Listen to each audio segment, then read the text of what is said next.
Hello aspirants और स्वागत है आज के इस एग्जाम स्पेशल एक्सप्लेनर में। इकोनॉमिक्स के पेपर में एक टॉपिक है जो लगातार हर साल किसी न किसी फॉर्म में पूछा ही जाता है और वो है लॉ ऑफ डिमांड के एक्सेप्शंस। आज हम एक ऐसे अनोखे इकोनॉमिक पैराडॉक्स को डिकोड करने वाले हैं जहां बेसिक रूल्स बिल्कुल उल्टे काम करते हैं। मतलब जब चीजों के दाम बढ़ते हैं तो उनकी डिमांड घटने के बजाय एक्चुअली और बढ़ जाती है ना हैरानी की बात। चलिए देखते हैं ऐसा क्यों होता है। आज के सेशन का प्लान बड़ा सिंपल है। हम इस पैराडॉक्स को अलग अलग लॉजिकल कैटेगरीज में ब्रेक डाउन करेंगे। पहले बेसिक रूल देखेंगे, फिर एसेंशियल्स, स्टेटस, मार्केट फियर और इनकम को समझते हुए एंड में एक सॉलिड एग्जाम चेकलिस्ट बनाएंगे। So let's just jump right in. आगे बढ़ने से पहले अपना बेसलाइन क्लियर कर लेते हैं। नॉर्मल लॉ ऑफ डिमांड क्या कहता है? सिंपल है, अगर प्राइस बढ़ेगा तो डिमांड घटेगी। लेकिन द एक्सेप्शन रूल इस पूरे फंडामेंटल कॉन्सेप्ट को फ्लिप कर देता है।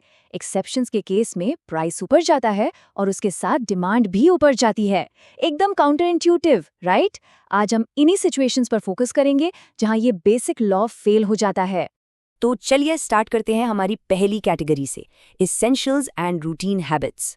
ये वो सिनेरियोज हैं जहां सर्वाइवल और डेली आदत किसी भी प्राइस टैग पर भारी पड़ती है। एग्जाम्स के लिए सबसे क्रूशियल डेफिनिशन यहाँ आती है, गिवन गुड्स। इसे ध्यान से समझिए।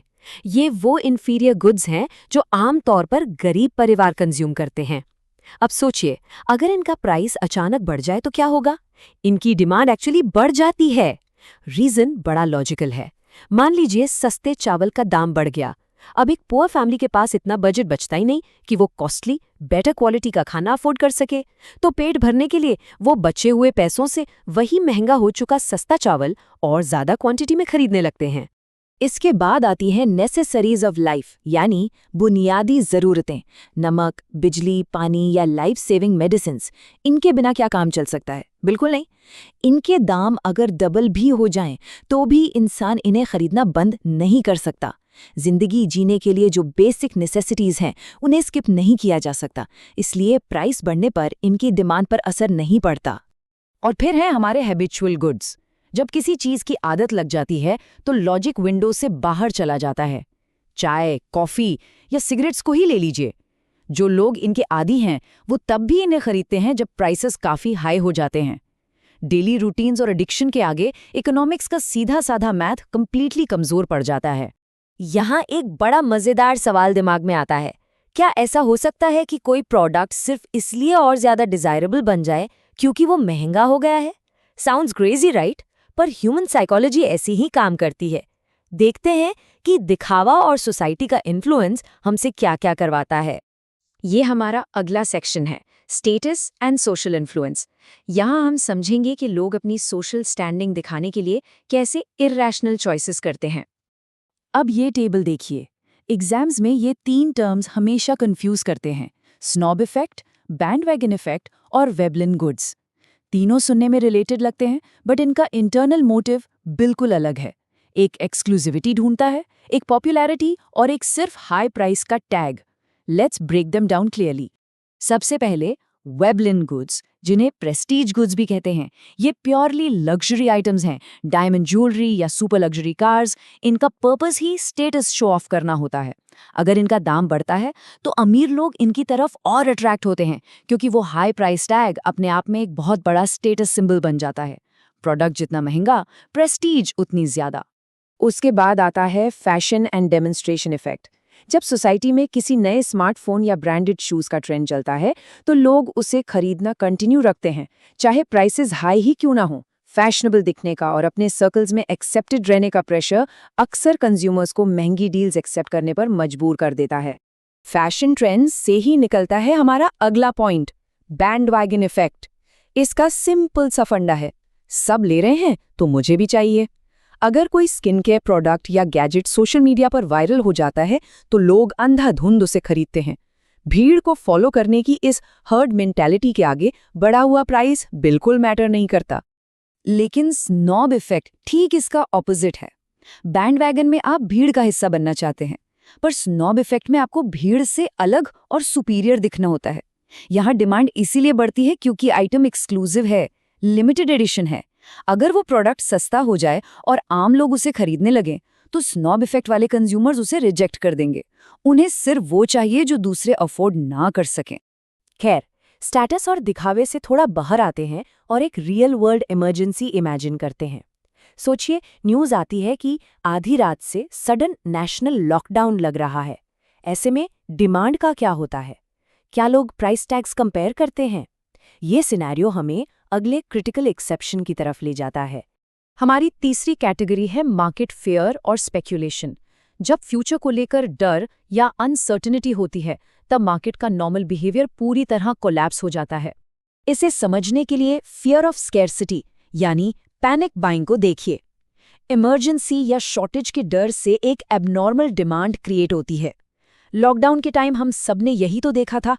लोगों ने महंगे दामों पर भी ग्रोसरीज और बेसिक सप्लाईज ओवरस्टॉक कर ली थीं। जब डर हावी होता है तो सामान जमा करने की होड़ लग जाती है, चाहे सामने वाला कितना भी एक्स्ट्रा चार्ज क्यों ना करे। और सिर्फ स्कैर्सिटी का डर ही नहीं, प्राइसेस बढ़ने का डर भी यही करता है। अगर कंज्यूमर्स को लगता है कि आने वाले कल में प्राइसेस और ज्यादा शूट अप होने वाले हैं, तो वो प्रेजेंट में अपनी डिमांड बढ़ा देते हैं। जैसे अगर न्यूज़ आए कि कल से पेट्रोल या गोल्ड के रेट्स भयानक बढ़ने वाले हैं, तो आज के हाई रेट्स के बावजूद पेट्रोल पंप्स पर लंबी लाइंस लग जाती हैं। लोग आज ज्यादा खरीदते हैं ताकि कल और ज्यादा न देना पड़े। और फ्यूचर की ऐसी ही एक्सपेक्टेशंस को प्रॉफिट में बदलने को कहते हैं स्पेक्यूलेटिव डिमांड। लोग शेयर्स, प्रॉपर्टी या गोल्ड रिकॉर्ड हाई प्राइसेस पर भी खरीदते हैं। क्यों? क्योंकि उनका अनुमान है कि फ्यूचर में ये और भी महंगे होंगे और उन्हें बड़ा प्रॉफिट मिलेगा। फ्यूचर रिटर्न्स की एक्सपेक्टेशन में प्रेजेंट का हाई कॉस्ट उन्हें परफेक्टली फाइन लगता है। चलिए अब इस एक्सप्लेनर की आखिरी कैटेगरी पर आते हैं, इनकम एंड कंज्यूमर इग्नोरेंस। यहाँ बात होती है परसेप्शन और रियलिटी की, कि कैसे हमारी false assumptions law of demand को फेल कर देती है। कई बार लॉजिक का फेल होना प्योरली कंज्यूमर इग्नोरेंस की वजह से होता है। मार्केट में एक साइकोलॉजिकल ट्रैप है। लोगों को लगता है higher price means better quality. अगर चीज महंगी है तो ऑटोमेटिकली प्रीमियम होगी। इसी अजम्पशन में लोग बेवजह कॉस्टली परफ्यूम्स या ब्रांडेड क्लोथ्स खरीदते हैं, जबकि सस्ते और इक्वली गुड ऑल्टरनेटिव सामने रखे होते हैं।